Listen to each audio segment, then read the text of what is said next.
On tape à tous, bien-aimés frères et sœurs. Le président Tiani, quand il sort pour parler, il ne passe pas par le dos de la cuillère. Et il dit toujours des vérités, des 4 vérités. Et il appelle chien par chien, chat par chat. Aujourd'hui, il a encore fait une interview, accordé une interview sur une grande chaîne du Niger. Et il y a quelque chose qui m'a frappé, qui est très, très, très importante, qui est capitale même.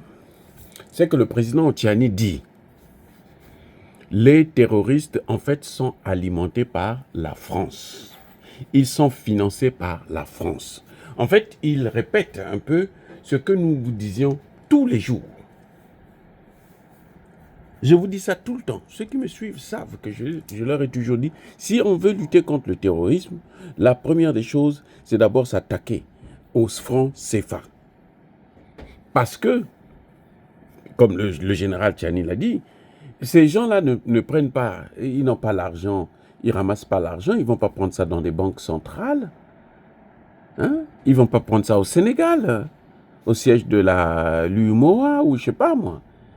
Ils vont prendre ça, c'est la France qui fabrique des billets spéciaux pour leur donner. Et ce sont en fait même des faux billets. Des vrais faux billets, puisque c'est fabriqué par la France, avec des numéros corrects, ainsi de suite. Mais ce ne sont pas des vrais billets, puisqu'il n'y a aucun pays qui utilise cette monnaie. Donc, le président Tiani est en train de nous dire ici que mais l'Europe, tous les pays européens, y compris les États-Unis, sont favorables à cette stratégie. Et tous, ils travaillent pour que la France puisse continuer à fabriquer autant de billets qu'elle peut pour donner à ces imbéciles, ces voyous, ces criminels. Eh oui, ils sont tous d'accord. La seule interdiction qu'ils ont, c'est de ne pas fabriquer le dollar ou l'euro.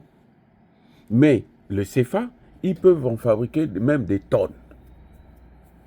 Vous voyez, c'est juste un papier qu'on prend, qu'on imprime, des couleurs, et puis voilà, ça s'arrête là. On met des chiffres. Alors, donc quand j'ai entendu ça, je me suis dit, mais le président Tiani est en train de dire exactement ce que nous disons. Mais qu'est-ce qu'il propose? Je répète encore, qu'est-ce qu'il propose?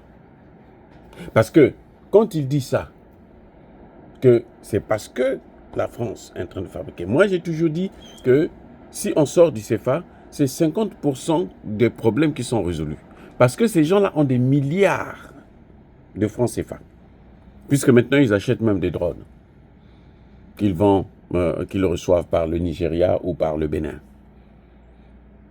Vous voyez? Alors, pour moi, je pense que,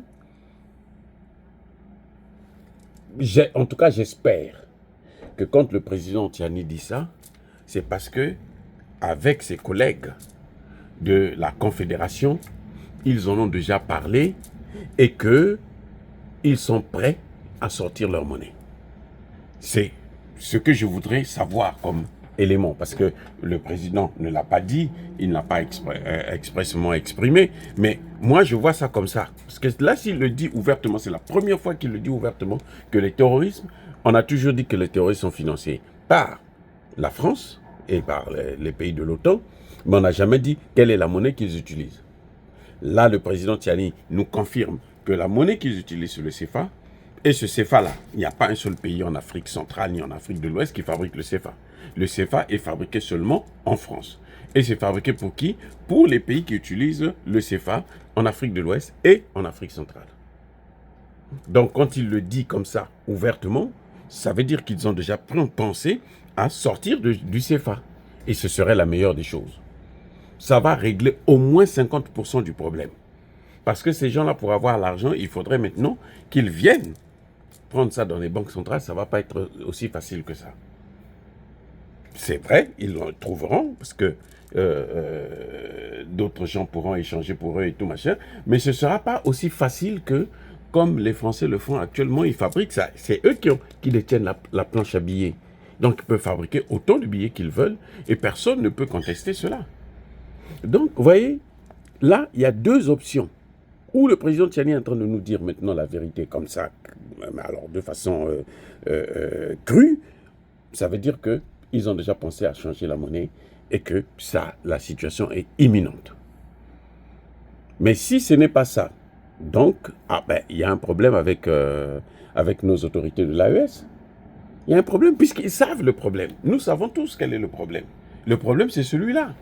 Enfin, l'un des problèmes majeurs, c'est celui de la monnaie, du franc CFA. Donc, après ça, maintenant, on pourra étudier les autres éléments qui interfèrent dans cette situation. Mais le CFA, il est capital. Donc, si c'est ça, bravo, bravo. Mais de toutes les façons, le fait seulement de l'annoncer tout haut, que tout le monde le sache, en Afrique centrale et en Afrique de l'Ouest, que s'il y a la déstabilisation, c'est parce que aussi la France utilise le franc CFA. Et ça, j'avais déjà dit ça depuis 1997 quand je soutenais ma thèse de doctorat. Je disais, quand j'ai inventé la théorie de la prévention des conflits, je prenais l'exemple du franc CFA. Je disais qu'on ne peut pas avoir un coup d'État en Afrique si on ne contrôle pas le franc CFA. Eh oui, parce que c'est à partir de là que la France peut bloquer pour empêcher le nouveau pouvoir, s'il n'est pas acquis à sa cause, pour qu'il ne puisse pas travailler. C'est ce qu'ils ont fait à Gbagbo, vous vous souvenez. Et Gbagbo, lui, il passait vers le changement de la monnaie, et puis malheureusement, il a été court-circuité en plein vol. Il a été vitrifié, comme disait l'autre. Et donc, c'est pour ça que ça avait échoué. Mais sinon, le projet de Gbagbo, c'était justement de sortir du franc CFA. Et d'ailleurs, même là, il a répété encore que le franc CFA, il faut que ça disparaisse. Alors, pays de l'AES, la balle est de votre côté. En tout cas, vous avez pointé du doigt d'où vient vraiment le mal, en tout cas le mal essentiel. Et donc, c'est à vous maintenant de faire ce que vous devrez faire pour arrêter ça. Soyez bénis, soyez abondamment bénis. Bonne fête de Noël pour tous les chrétiens et que le Dieu Tout-Puissant de nos ancêtres puisse être avec vous. J'ai dit et j'assume.